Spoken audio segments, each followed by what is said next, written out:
Limbdi Rajkot highway પર અકસ્માત સર્જાયો, જેમાં એક આધેડ વ્યક્તિનું ઘટના સ્થળે જ મોત નીપજ્યું હતું।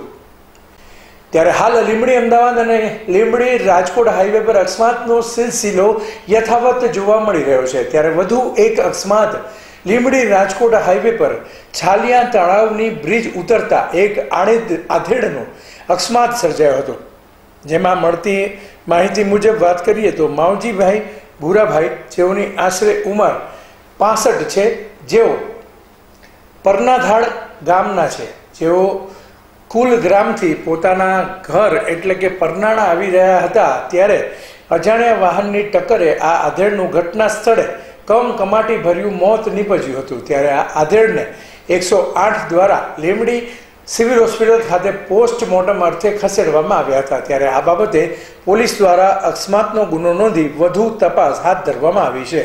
અહેવાલ કલ્પેશ વાઢેર।